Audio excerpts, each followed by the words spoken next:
Sorry, Texas. We're rough on you today. Well, I guess that's not the only team that has their own scent. They said they were naming a few that are working on it. Alabama and LSU, and why? I don't know if I've ever wanted to smell like a football player when I smell like a locker room. Oh, who knows? And they have moved the Alabama-West Virginia game to a daytime game. Yeah. And I think that's going to be good. 2:30 on ABC, wasn't it? Yeah, that game's in Atlanta. And at Clemson, they have dismissed Jim Kelly's nephew from the team.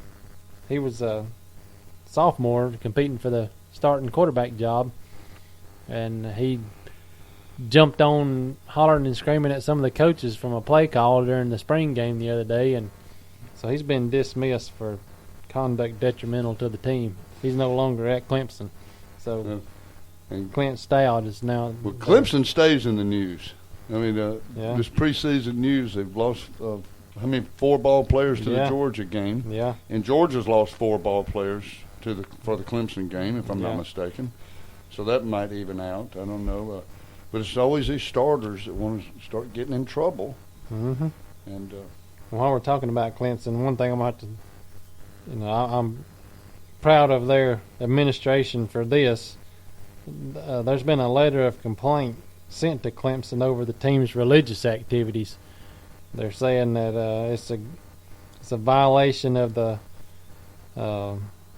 separation of church and state laws. This was sent out by the Freedom from Religious Foundation. Their lawyer sent a letter to the school saying that they have constitutional concerns about how the public university's football program is entangled with religion, and that they allow the students to pray and conduct Bible studies and engage in religious activities, and the coaching staff does it too with the players. So they're saying I think that's a good thing. Well, they say they're public employees, so they can't be doing that. Poppycock. This is... It's crazy. I think was it last spring that Dabo, one of the kids in the NFL now, but he got baptized. Dabo baptized him on the practice field. I mean, a good Christian man. But I would want my kid playing for a man like that. Yes, I would too. And I would want my son being in the Bible studies and the prayer groups with that team. I mean, well, Clemson spokesperson Kathy Sims told the news and that they had not completed the review of the letter, but she also said that Sweeney had not abused his position with regards to his faith, because no one is required to participate in any of the religious activities. It's voluntary. Yeah, but this, whatever that place was, the FFRF is wanting them to quit giving out Bibles, quit having Bible studies. It's craziness. I'll tell you. And this country's going to be in bad trouble. It already is, but it's going to get worse. And when you got groups that are going around fighting against religion, and I say get rid of those groups. I do too. I mean, don't let them own your school grounds. I mean, I don't think any of the Clemson players were complaining, were they? No. Okay. So. Wasn't forced on them? No. Auburn picked up a 4-star recruit yesterday in football. He's from Madison Academy in Alabama. He's the number 1 recruit in Alabama. He's a running back, Kerryon Johnson. Yes, I saw that. Yes. He. I'm trying to find his stats. I had his stats right here in front of me, but I can't find it now. Well, I tell you, Auburn's they're going to come out of the gate firing this year. He's 6 foot, 200 pounds. Now, he'll be in the 2015 class, but in 2015 they will have the Barber kid that's Corey Grant. I think he graduates this year. Oh, does he? But this year they'll have Rock Thomas, mm-hmm. they'll have the Barber kid, who's a sophomore, who they say is better than Trey Mason. Yes. Then they have Cameron Artis-Payne and Corey Grant. And then in 2015, they're going to have Carry On comes on. Carry On, Rock Thomas, the Barber kid. So they're going to be loaded at running back for a couple of years. What were you saying, that Auburn will only miss Trey Mason at the 8-day game? Yeah. After that, they'll be fine. They'll be fine after that. And they got some new wide receivers. They got some wide receivers. Mm-hmm. Supposed to have one of the best wide receiving corps in college football this year. Yeah.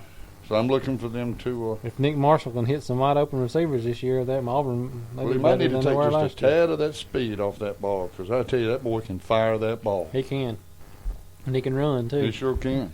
And I heard some Alabama fans talking the other day about, they're still talking about Alabama, how they beat Auburn in that Iron Bowl game. It was just lucky that they returned that kick. You know, we should have done this. If we'd have done this, Alabama would have stomped Auburn. If we'd have done this, Alabama. Well, of course. If Marshall had have hit two of his wide open receivers, it would have been a 14-point game. Exactly.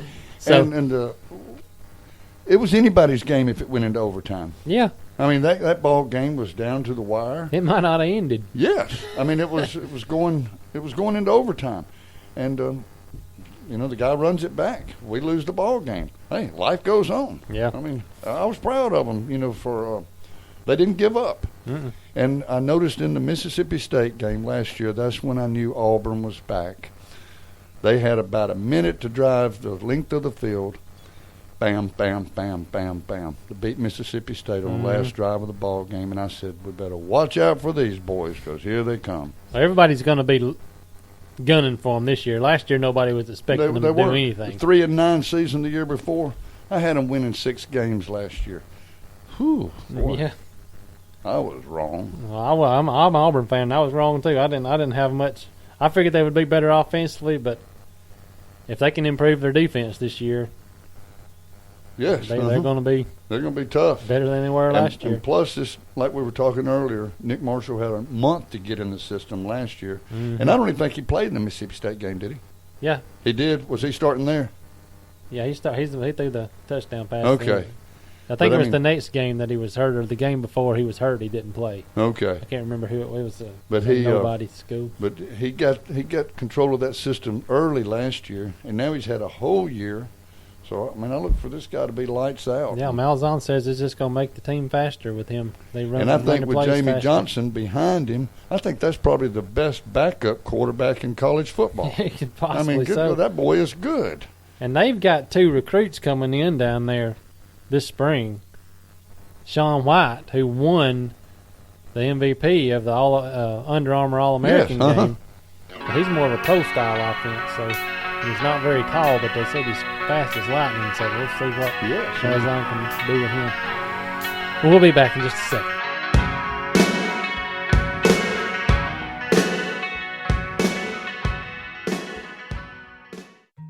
Mom, Dad, this is John Kroll from Big Oak Ranch.